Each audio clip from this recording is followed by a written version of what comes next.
Hello guys, welcome to English Made Easy. My name is Saban Kapoor and I am here to make English learning easy and fun for you all. So without wasting any more time, let's get started. आज का हमारा topic है the correct use of the preposition for. लेकिन इसको समझने से पहले for के करेक्ट यूजेस को जानने से और समझने से पहले हम एक शॉर्ट एक ब्रीफ देख लेते हैं कि प्रीपोजिशंस होते क्या हैं, राइट? अब अगर मैं इसकी डेफिनेशन बताने लगूँ दैट प्रीपोजिशन इज दैट ला ला ला ब्ला ब्ला ब्ला, तो ये तो आप कहीं पर भी you can search it, you can read it. आपको किसी भी बुक में, ग्रामर बुक में इसका मीनिंग मिल जाएगा, इसकी प्रॉपर डेफिनेशंस मिल जाएंगी. लेकिन हमारे लिए ये ज़रूरी है कि हम इसके मीनिंग को समझें और ये समझें कि होता क्या है preposition, right? So let's see an example. Now if I say there is a book the table, तो इससे there is book the table, the brain cannot form any meaning, the brain cannot find any relation between the words. कि sentence में कहना क्या चाह रहे हैं कुछ समझ में नहीं आ रहा. लेकिन अगर मैं कहती हूँ there is a book on the table, तो बहुत ही जल्दी इन फ्रैक्शंस ऑफ सेकंड्स जो हमारा ब्रेन है वो एक पिक्चर फॉर्म कर लेता है माइंड में कि एक टेबल है, टेबल के ऊपर बुक पड़ी हुई है. एक क्लियर पिक्चर हमारे दिमाग में बन जाती है. ओके, तो यही एक फ़ायदा है प्रीपोजिशन का. पहला जो मैंने सेंटेंस बोला उसमें कोई भी प्रीपोजिशन नहीं था, लेकिन जो मैंने सेकंड सेंटेंस बोला उसमें मैंने प्रीपोजिशन का यूज़ करा और उसमें प्रीपोजिशन था on. There is a book on the table. तो ये जो वर्ड है ऑन, इसकी वजह से ये एक जो सेंटेंस था there is book the table, ये बहुत ही उसमें एक मीनिंग ऐड हो गया. उसने एक रिलेशनशिप बताई वर्ड्स के बीच में. There is a book on the table, कि एक बुक है जो कि टेबल पर रखी है. ओके, सो जो प्रीपोजिशंस हैं वो ऐसे वर्ड्स हैं ग्रामर में, वो एक सेंटेंस में मीनिंग ऐड कर सके. सेंटेंस में जो वर्ड्स हैं, ठीक है, उनमें रिलेशनशिप बता सके. और ये हमेशा नाउन या प्रोनाउन के पहले यूज़ करे जाते हैं. कुछ एक्सेप्शंस भी होते हैं जिनमें हमारे जो ये प्रीपोजिशंस हैं वो नाउन या प्रोनाउन के पहले नहीं यूज़ होते, राइट? लेकिन मोस्टली नाउन या प्रोनाउन के पहले ही हमारे ये प्रीपोजिशन वर्ड्स होते हैं वो यूज़ करे जाते हैं. अब इसमें बहुत सारे टाइप्स भी हैं. बहुत सारे हमारे प्रीपोजिशंस हैं, जैसे एट हो गया, ऑन हो गया, ऑफ हो गया, अबव हो गया, अंडर हो गया, बिलो हो गया, राइट? लेकिन आज हम बात करेंगे सिर्फ फॉर की. ओके, सो चलिए अब हम देखते हैं कि हमारा फॉर प्रीपोजिशन जो है उसके करेक्ट यूजेस क्या हैं, वो कहाँ और कैसे यूज़ किया जाना चाहिए. सो नंबर 1, हम फॉर प्रीपोजिशन का तब यूज़ करते हैं जब हम किसी पर्सन को इंडिकेट करना चाह रहे हों, ठीक है? सो एक एग्जाम्पल से समझते हैं इसको. Can you please bring a cup of coffee for me? Okay, क्या आप मेरे लिए एक कप कॉफ़ी ले आएंगे? तो यहाँ पे किसी पर्सन को कुछ रिसीव हो रहा है, राइट? सपोज़ मैं अपनी बात करती हूँ, तो मुझको क्या रिसीव हो रहा है, मुझको क्या बेनिफिट हो रहा है किसी चीज़ से, कि मुझको मैं थर्ड पर्सन को कह रही हूँ कि क्या आप मेरे लिए कप ऑफ कॉफ़ी का कप ले आएंगे एक मेरे लिए. कोई भी ऐसी सिचुएशंस होती हैं जहाँ पर we are indicating the person, okay, जिसको कुछ रिसीव हो रहा हो या फिर किसी चीज़ से बेनिफिट हो रहा हो, राइट? तो वहाँ पे हम फॉर का इस्तेमाल करते हैं. यहाँ पर भी हमने फॉर का इस्तेमाल करा. Can you please bring a cup of coffee for me.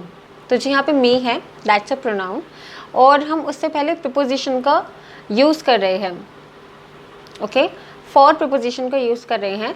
क्यों? क्योंकि यहाँ पर जो पर्सन है मी, दैट इज़ रिसीविंग समथिंग, उसको कोई बेनिफिट हो रहा है. यहाँ पे इंडिकेशन हम एक पर्सन की कर रहे हैं. नेक्स्ट एग्जांपल देखते हैं. All these are gifts for you. Okay, again यहाँ पे हम एक पर्सन को इंडिकेट कर रहे हैं जिसको कुछ बेनिफिट रिसीव हो रहा है, राइट? उसको गिफ्ट्स मिल रहे हैं. तो जब भी ऐसे केसेस होते हैं जहाँ पे we have to indicate the person who is intended to receive or benefit from something, तो वहाँ पे हम for का यूज़ करते हैं. ओके ये मैं आपको थ्रू आउट दिस वीडियो मैं आपको 5 इंपॉर्टेंट यूजेस बताऊंगी फॉर के. Now let's see the second use. जब भी हम किसी एक्टिविटी के को डिनोट कर रहे हो या इंडिकेट कर रहे हो तब हम फॉर का यूज़ करते हैं. ओके ऑलवेज रिमेंबर, जब भी हम किसी एक्टिविटी की बात कर रहे हो so we will make use of the preposition for. यहाँ पर टू का यूज़ नहीं होता. कभी कभी लोग बहुत गलती कर देते हैं, टू का यूज़ कर देते हैं इंस्टेड ऑफ फॉर. वो समझ नहीं पाते, वो सोचते हैं it's right. Okay but it's not. For example let's a very common example. Let's go for a walk. Okay तो यहाँ पर हम एक एक्टिविटी के बारे में बात कर रहे हैं. Walk is an activity, therefore हमने यहाँ पे फॉर का यूज़ करा है. Let's come to the third use. जब भी हम किसी पर्पस की बारे में बात कर रहे हों, जब भी हम किसी एम के बारे में बात कर रहे हों, तब भी हम फॉर का यूज़ करते हैं. For example what did you call her for. तुमने उसको किस पर्पस के लिए कॉल करा. ओके तो हमने इसलिए यहाँ पे फॉर का यूज़ करा, फॉर प्रपोजिशन का. What did you call her for, तुमने उसको किस पर्पस से कॉल किया था. ठीक है यहाँ पे हम पर्पस की बात कर रहे हैं. So we have used for preposition है. नेक्स्ट एग्जाम्पल देखते हैं. The seller must sell his goods at reasonable prices for his sales to increase. अगर सेलर चाहता है कि उसका एम सेल्स को इंक्रीज करने का अचीव हो जाए, so he must sell his goods at reasonable prices. Okay तो यहाँ पे हम एम की बात कर रहे हैं again. So here we have used for. The seller must sell his goods at reasonable prices for sales to increase. Here we are talking about the aim. तो जब भी एम या पर्पस की बात हो रही हो so we will make use of the preposition for. Next is जब हम किसी डेस्टिनेशन के बारे में बात कर रहे हो, कहीं पे हमको पहुंचना हो या हम किसी जगह के बारे में बात कर रहे हो, तभी हम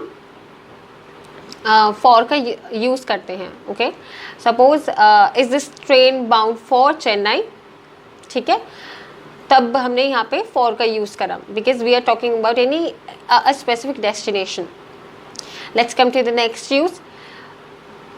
जब भी हमको एज जब भी हमें प्राइस के बारे में बात करनी हो, किसी रिवॉर्ड या पेनल्टी के बारे में बात करना हो, तो भी हम तो भी हम फॉर प्रपोजिशन का यूज़ करते हैं. For example this shirt cost for ₹500.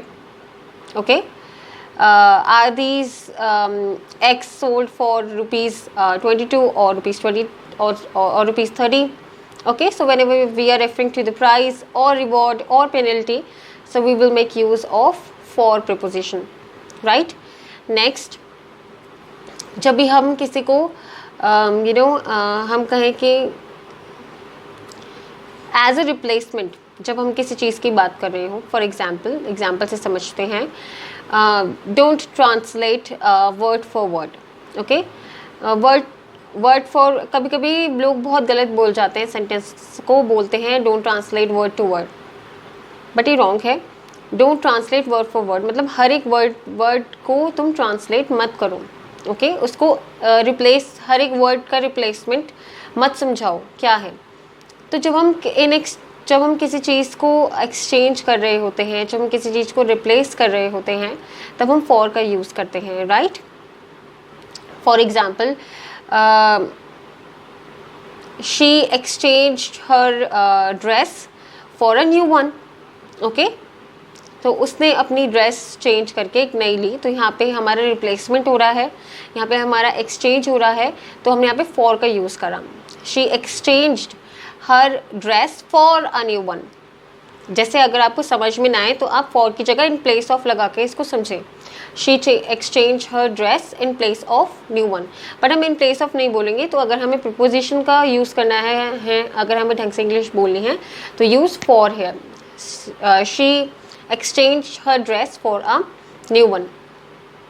Now next use है इसका, जब भी हम एज अ रिप्रेजेंटेटिव ऑफ की अगर हम बात करते हैं, अगर हम बोलें कि for example who is the MD for Delhi, कि जब भी हम रिप्रेजेंटेशन की बात करें तो हम फॉर का इस्तेमाल करते हैं. Who is the MD for Delhi. Okay और for any company, for XYZ private limited. So whenever we are talking about any designation or referring somebody as a representative of something, वहाँ पर हम for preposition का use करते हैं. Similarly अगर मैं एक और एग्जांपल की बात करूँ, so he signed all the official letters for the managing director. Okay, तो अगर हम इसे सिंपल भाषा में समझें, he signed all the official letters as a representative of managing director.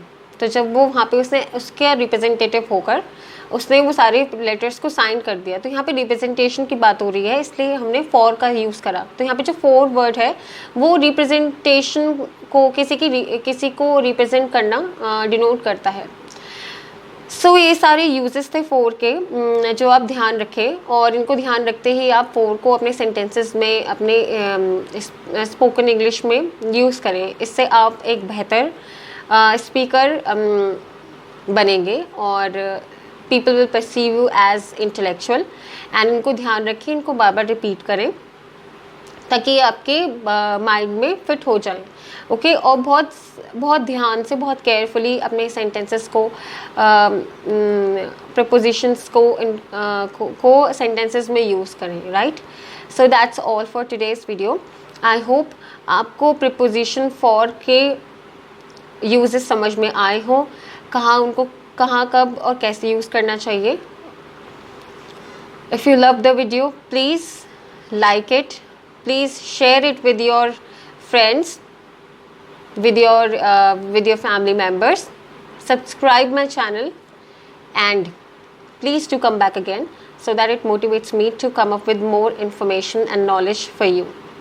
Again, for you have to receive the benefit, right? Until next time, goodbye, bye bye, see ya.